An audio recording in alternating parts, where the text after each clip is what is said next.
Now before starting the topics of this video, I want everyone to be ready with their pen and paper because lot of graphs are there and you have to check out each and every graph very carefully because every meaning should be explained with the graph. That is, in your exams it has been clearly mentioned that you have to draw a diagram wherever it is necessary.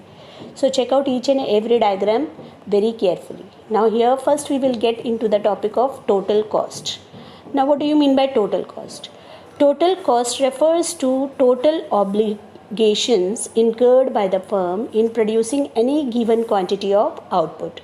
It is the sum total of all the expenditure incurred on a given amount of output. It is the cost incurred on all types of inputs, fixed as well as variable inputs, incurred in producing a given amount of output. What do you mean by given amount of output? That means the output which you are getting, final product, okay, final produce. Suppose you are getting 1 ton. Now what total cost you have incurred on producing that 1 ton of the commodity? That is your total cost.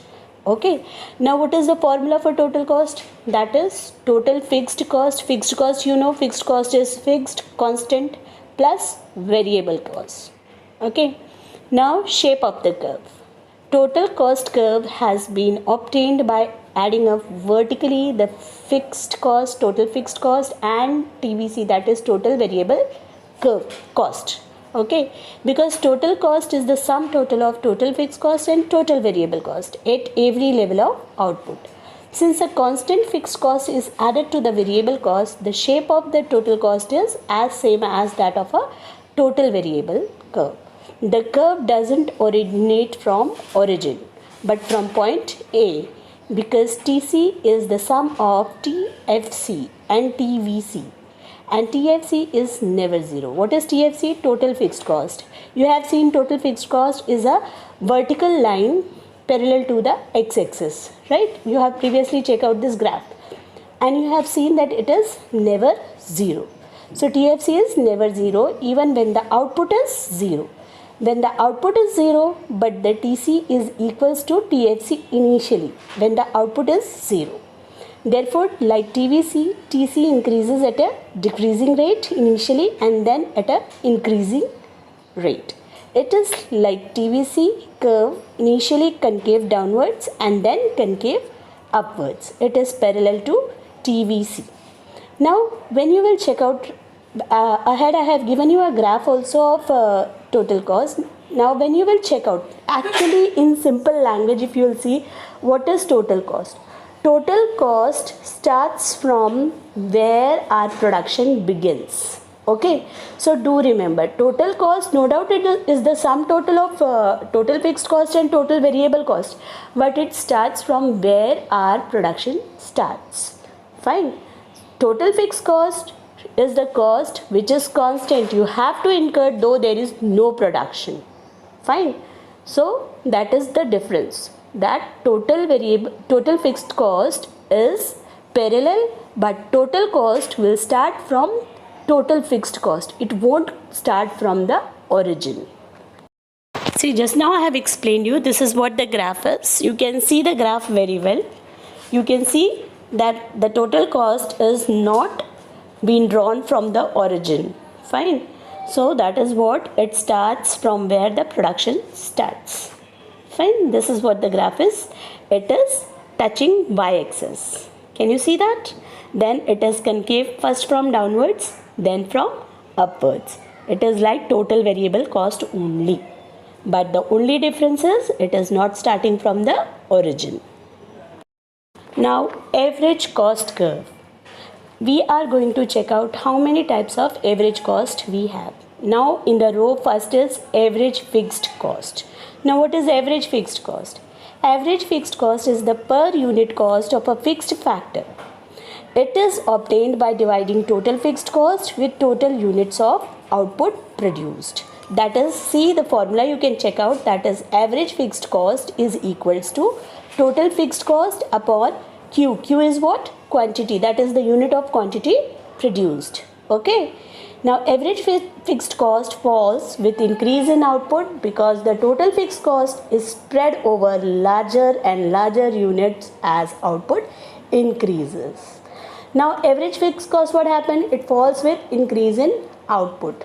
If your output increases, no doubt you are dividing your total fixed cost with output, per unit of output, right? So what will happen? Your fixed cost will go on decreasing. Fine. So it will fall if your output, that is your production, increases. Why? Because total fixed cost is spread over larger area. Fine. Because total fixed cost is constant till the last end of the production. That is what they want to say. Larger area means till last end of the production. Now here you can check out the graph of average fixed cost curve. You can see it is decreasing. It is downward sloping. Can you check out?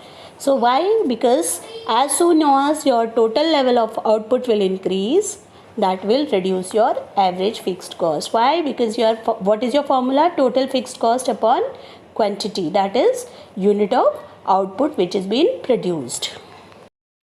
Now we'll understand the meaning of average variable cost. Now what is average variable cost? Average variable is the per unit cost of the variable factor of production. Now it is obtained by dividing total variable cost with the units of output. Formula is same. Likewise the average fixed cost, the only thing is this is variable cost. So what is the formula? Total variable cost upon Q. Q stands for what? Per unit of quantity produced. Fine. Now let's study the slope. The average variable cost first falls and then starts rising. The average variable cost curve slopes downwards up to the output OQ2, that is the point which you take in your graph, okay, showing decrease in average variable cost and slopes upward beyond the output OQ2, indicating an increase in average variable cost.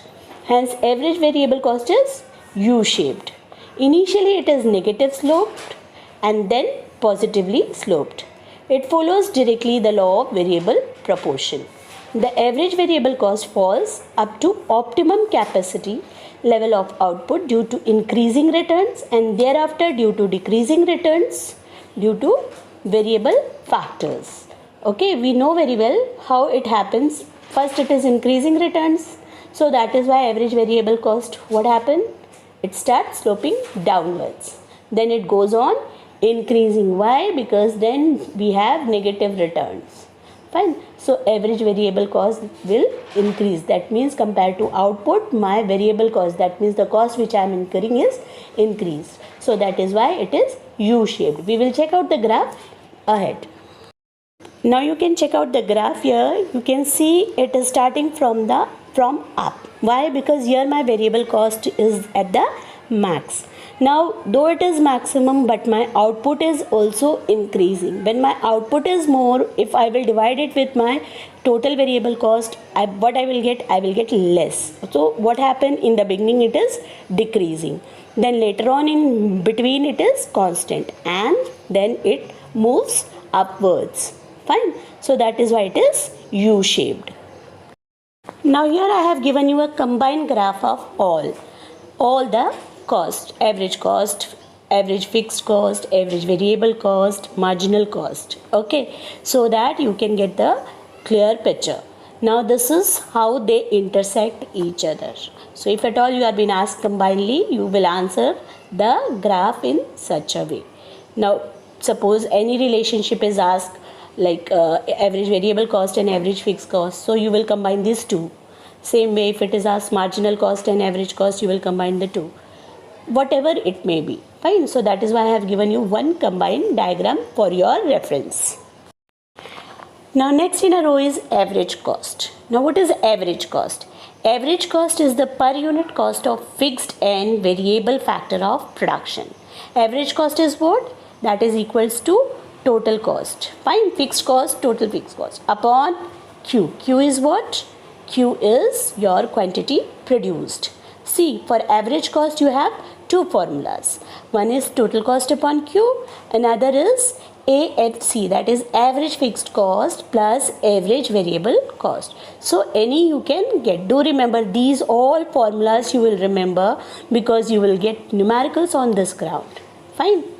Now the distance between AC curve and AVC curve gets smaller as production increases. AC never touches AV is AVC curve because AFC is always positive. AC curve is U-shaped, indicating that AC falls initially, reaches the minimum point and starts increasing due to law of variable proportion. This level of output in which AC is minimum is known as optimum point of production. Okay, so you have to remember, when the level of AC is minimum, that means your production is minimum, your total produces to the max. Fine, I will explain you the graph ahead after marginal cost. Now what is marginal cost? Marginal cost is the addition to total cost as one more unit of output is produced. So what is the formula for marginal cost? What we say? Additional cost. Additional cost of total means, that means change in total cost. Now how we denote change in total cost? That is del TC upon del Q. We are dividing it with change in quantity which is being produced. Okay, so what is the formula for marginal cost? That is del C, that is the change in total cost, upon del Q, that is the change in quantity produced. There is another formula for marginal cost, that is TCN, that is total cost N, previous one minus TCN minus 1, that is the current one. I hope you remember this is how we calculate marginal unit, marginal product. So same way it is marginal cost. I hope it is clear. First we will understand, then I will explain you the points of marginal cost. Now this is a graph of average cost curve. You can see this is again U-shaped like average variable cost. Again it is starting from up. As soon as more and more out, because in the beginning more and more output is produced, the produce of output is to the max, that is why the average cost curve is decreasing, that is downward sloping. Then later on in between, when it is minimum, that means your output is maximum. Now your output will go negative, so that is why your average cost curve is increasing. So it is U-shaped. Now you can check out, this is marginal cost curve. Likewise, same it is U-shaped. You can see it starts from up and it goes on decreasing. Why? Because what is the formula for marginal cost? It is change in total cost upon change in quantity, or you can say change in total variable cost upon change in quantity, that is output produced. Okay, so in the beginning your produce is more, so that is why it is falling downwards. Later on in between your produces, that is maximum, so marginal cost becomes 0, that is why it is minimum. You can check out. Then later on it goes on increasing, moving upwards. There is a reason behind it, that is your output is negative now, so that is why it is moving upward. So it is U-shaped. Now let's understand few points about marginal cost. Marginal cost is independent of the fixed cost, but it is associated with the variable cost. Do understand, marginal cost is independent, that is it is not dependent to fixed cost, but it is associated with variable cost. Why? Because we are calculating per unit of change in the output, and even we are calculating the per unit change in the total cost. So that is why it is associated with the variable cost, but it is not connected with fixed cost. Then marginal cost curves cuts AC, that is average cost, and AVC at their minimum. Fine. So whenever they are at the minimum, marginal cost will cut them at that particular point. Now marginal cost is U-shaped because of law of variable proportion. Just now I explained you in the graph, in the beginning increasing return is there, so that is why it is moving downwards. Between, as your output is to the max, so it is constant. Later on it moves upwards. There is a reason, because it has negative returns. So it is behaving as per the law of variable proportion. It is negatively sloped in the initial stage of production due to increasing returns. Just now I explained you. And positive sloped due to diminishing returns to the variable factors. Okay. Now later on we will study the relationship between AC and MC, that is average cost and marginal cost. Check out the combined diagram for the relationship. Can you check out that marginal cost is intersecting AC, that is average cost, when it is minimum, that is when your output is to the max. Okay, so now let's check out the relationship. First is what? When MC is less than AC, that is marginal cost is less than average cost. Average cost falls with increase in output. Okay, we know very well why average cost falls, because your output is more. Now second is when MC is greater than AC, that is when your marginal cost is greater than average cost, AC is rising. You can check out your AC, that is average cost. Average cost is what? Rising. Okay. Now when MC is, you can say, less than AC. Now AC is constant. Can you check out AC is constant in between? Okay, MC curve cuts AC curve at its minimum, showing that MC is equals to AC. You can check out at one point they are intersecting each other. So that is the point where AC curve is to the minimum. So there, that is the point when AC and MC, that is the marginal cost and average cost, they both are equal. So one important point, one important note which you have to remember is MC has same relationship with average variable cost. So when you are explaining relationship, do remember relationship of MC and AC, that is average cost and marginal cost is same. Same likewise marginal cost and average variable cost is also same. Okay, so wherever it is average cost, if at all the question is asked what is the relationship between marginal cost and average variable cost, instead of average cost, what you can say? It is average variable cost. Answer is same. Okay.